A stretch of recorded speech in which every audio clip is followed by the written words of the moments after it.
Okay, so good day, students. As I said in the last class, we're going to begin sine rule and cosine rule, but I felt that before we go into sine rule and cosine rule, we should take a few examples that would further, explain some of the things I shared in that class, under the trigonometry revision. Okay, so let us take a few questions. Then the next class we're going to properly start sine rule and cosine rule. Okay.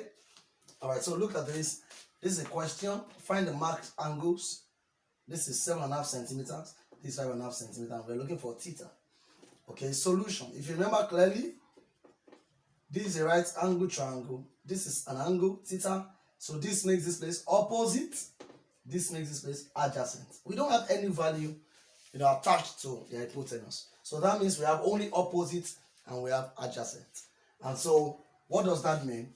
It means that tan, we're going to use tan, opposite adjacent, 2. So we say tan theta equals to, opposite over hypotenuse. Is that clear?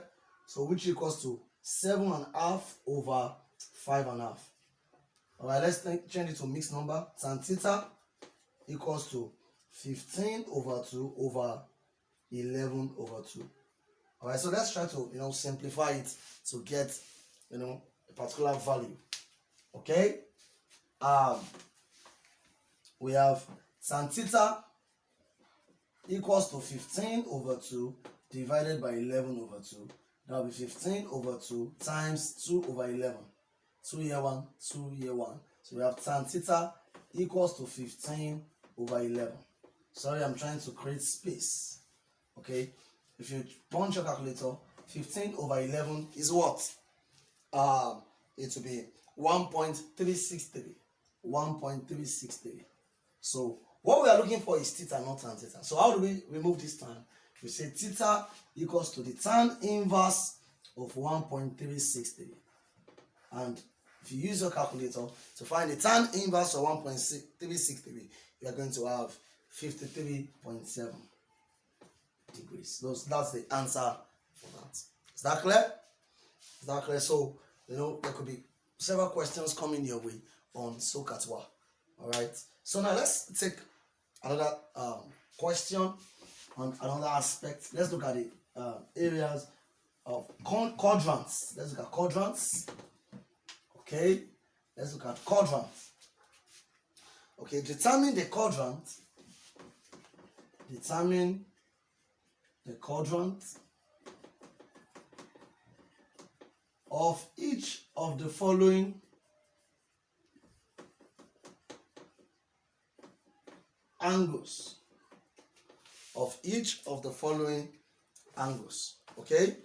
A 263, B minus 225, C 386, D minus 430 degrees. So determine the quadrant, all right, where they exist. All right, remember that we have 4 quadrants. Solution. Remember we have 4 quadrants. 0 to 90, 90 to 180, 180 to 270, 270 to 360. And this is quadrant 1, quadrant 2, quadrant 3, quadrant 4. So where will 263 exist? It's going to be between 180 and 270. So we say 263 is in the 3rd quadrant.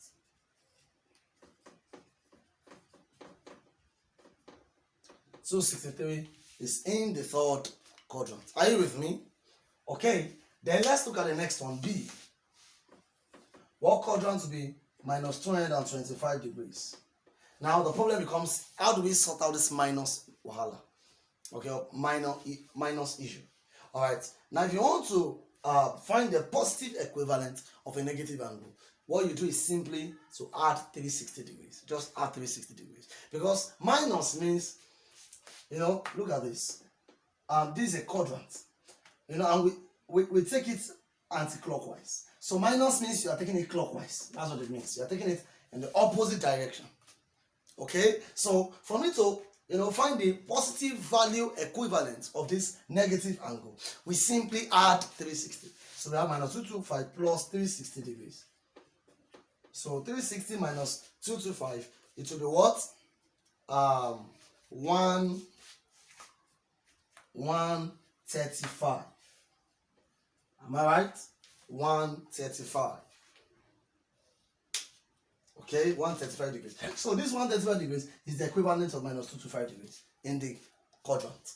Okay, so this 135 degrees, where does it exist? Is it between 0 to 90, or 90 to 180, 180 to 270, or 270 to 360? Okay, we know that it will be in the second quadrant. So we say, therefore, minus 225 degrees is in the second. Are you with me? Quadrant. Because the equivalent is in the second quadrant. Is it clear? Is it clear?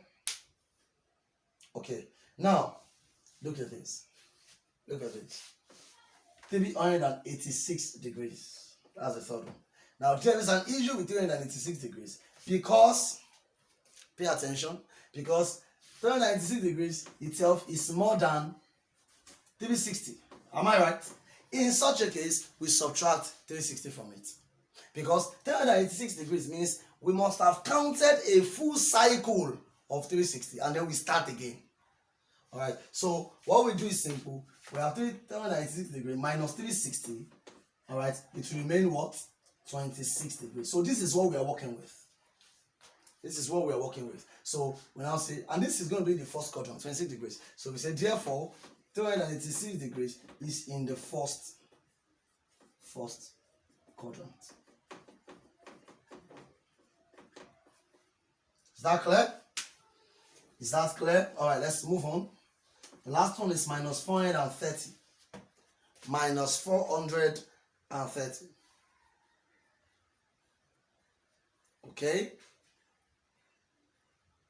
Minus 430. What we're going to do is simple. As we did in the second question, we add 360 to it. Plus 360 degrees. Okay?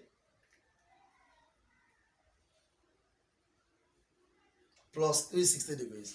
Minus 130 plus 360 degrees is what? Look at this. It's still going to give us a negative value. That will be minus 70 degrees.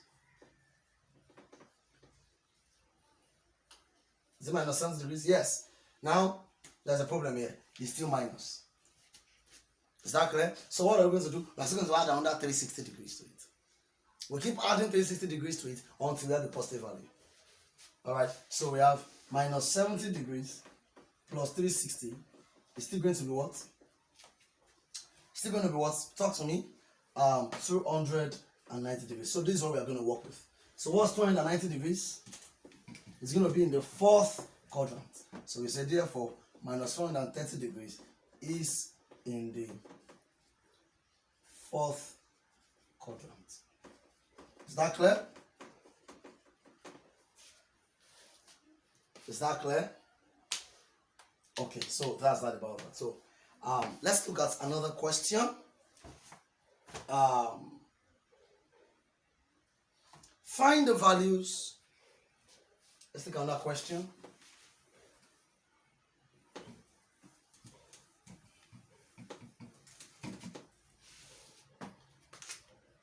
Find the values of the sine and cosine of each of the following angles.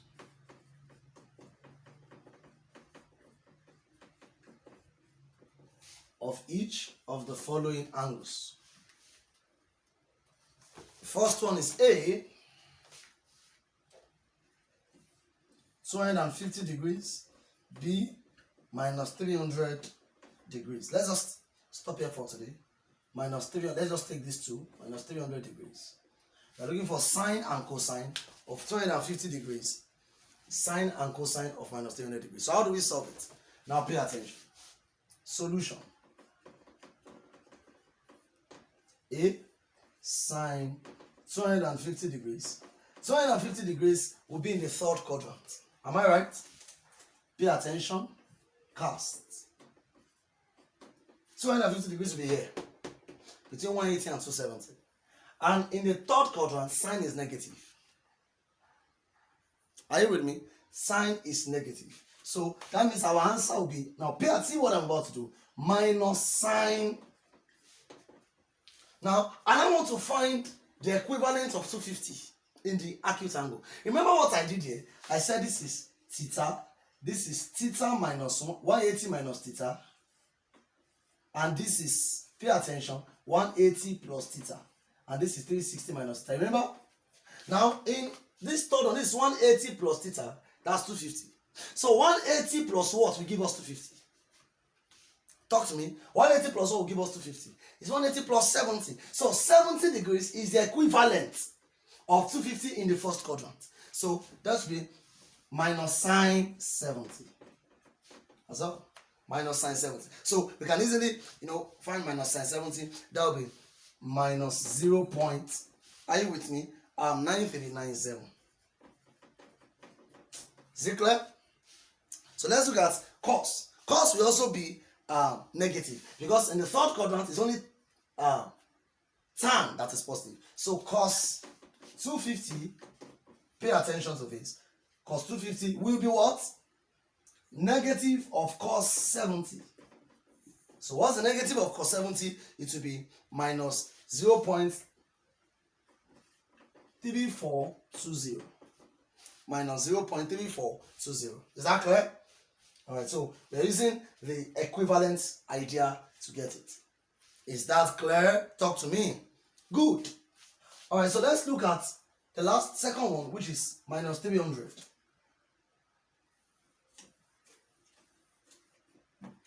B minus 300. Sine of minus 300.